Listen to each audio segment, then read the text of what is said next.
हाय friends, मैं हूं Manav. Welcome to movie show. भी करते हैं आपस में पॉजिटिव से नमस्कार और बात करते हैं सलार भैया की। और मैं सलार भैया को इस नज़रिए से देखने वाला हूं कि क्या ये हिट है, सुपर हिट है, ब्लॉकबस्टर है। इसका बिजनेस एनालिसिस करने की कोशिश करते हैं फाइनल टाइम पे, क्योंकि काफ़ी सारे नंबर्स अब आ चुके हैं। कुछ को हम बिलीव करेंगे, कुछ को नहीं बिलीव करेंगे, बट एक मिडिल ग्राउंड ले आएंगे। ठीक है, तो पहले तो हम इसकी बात कर लेते हैं कि इसकी कॉस्ट ऑफ मेकिंग क्या है। इसकी कॉस्ट ऑफ मेकिंग है करीबन 400 करोड़। ठीक है, इसका नॉन थिएटिकल बिजनेस ही ये 350 करोड़ रुपए में बिक चुका था। आप बोलोगे यार ये क्या सेंस बनती है कि 400 में बनाई 350 में बेचती। तो ऐसा सेंस इसलिए बनता है क्योंकि आपके पास और भी एवेन्यूज होते हैं सेम मिठाई को बेचने के।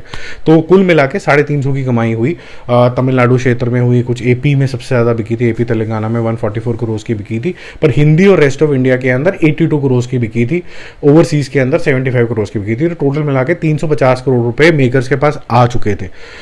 ओटीटी यानी कि नेटफ्लिक्स ने सैटेलाइट जो राइट्स हैं वो डिज्नी के पास हैं। स्टार माँ पे ये इवेंचुअली इसके आपको टीवी पे देखने को मिलेगी। उन्होंने बोला बेटा ये लो 150 करोड़ रुपए ले लो, तो 500 करोड़ रुपए हो गए। तो जब मेकर्स ने बोला कि जी ये मूवी हम कॉन्सेप्चुअलाइज ही कर रहे हैं, तो उनके पास 100 करोड़ रुपए का प्रॉफिट था। इसके अलावा जो प्रॉफिट्स होते हैं वो आते हैं आपके जो डिस्ट्रीब्यूटर्स के साथ डील्स होती हैं।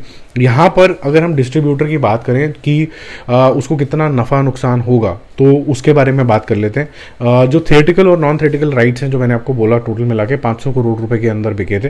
और जो अगर सलार को अगर हिट होना है, क्योंकि वो करीबन 300 करोड़ के अंदर उसका कलेक्शन आया कि भाई इतना होगा तो हम मानेंगे कि ये हिट है कि नहीं है, क्योंकि 300 से 350 करोड़ रुपए का इन्वेस्टमेंट है डिस्ट्रीब्यूटर्स का। और कभी भी प्रोड्यूसर के लेंस से नहीं माना जाता है कि ये हिट है, सुपर हिट है, क्या है, या मेकिंग कॉस्ट से ज़्यादा नहीं माना जाता है, क्योंकि ये माना जाता है कि जिसका एक्चुअल रिस्क है उसको कितने पैसे मिले। तो अगर 350 करोड़ रुपए जो हैं वो डिस्ट्रीब्यूटर भाई साहब को रिकवर करने हैं, तो कम से कम 650 करोड़ रुपए का वर्ल्ड वाइड बिजनेस करना होगा। तो 650 करोड़ रुपए का वर्ल्ड वाइड बिजनेस होता हुआ नजर आ रहा है, क्योंकि 627 करोड़ रुपए के आसपास वर्ल्ड वाइड कलेक्शन तो मेरे पास है। जो ओनर है वो 700 करोड़ रुपए से ऊपर मान चुके हैं। तो वो अपनी भाषा में केक वेक काट चुके हैं कि भाई हमारा हो गया। लेकिन हमारी भाषा के अंदर भी 627 करोड़ रुपीस का मतलब है कि वो 650 करोड़ क्रॉस कर देंगे, यानी कि डिस्ट्रीब्यूटर का शेयर 350 हो जाएगा, यानी कि उसका कोई रिस्क नहीं रहेगा। ठीक है, बट इसका मतलब ये नहीं है कि ये मूवी जो है आपकी हिट सुपर हिट हो गई। अगर अब इसको हिट होना है, जेन्युइनली हिट होना है, तो इसके अंदर इसको कुछ अल्फा लेके आना पड़ेगा, करीबन 30 से 35 करोड़ रुपए का। तो अगर डिस्ट्रीब्यूटर के पास इवेंचुअली 380 करोड़ रुपए के आसपास आता है, यानी कि जेन्युइनली ये 700 करोड़ रुपए टच करती है, तब तो ये हिट हो जाएगी। लेकिन ये अभी लॉस मेकिंग प्रोपोजिशन तो नहीं रहा है, अज्यूमिंग कि ये भी जो नंबर्स हैं एकदम सही हैं।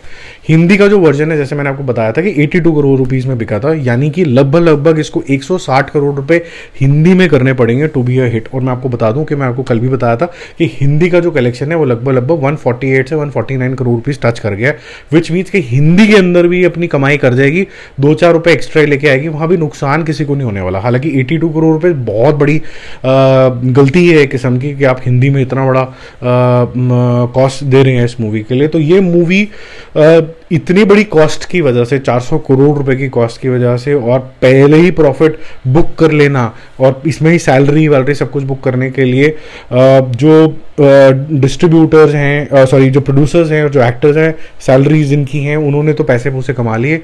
बहुत ज़्यादा नहीं कमाए, क्योंकि होमबले को तो लगता होगा हम 2-3 टाइम्स कमाएं जितना हमने इन्वेस्ट किया है। अब उनको ये इन्वेस्टमेंट से नहीं मिलेगा पैसा, क्योंकि पहले तो डिस्ट्रीब्यूटर बोलेगा कि मैं अपने लॉसेज और अपना बेसिक जो प्रॉफिट है वो बुक कर लूँ, उसके बाद हम शेयर करेंगे।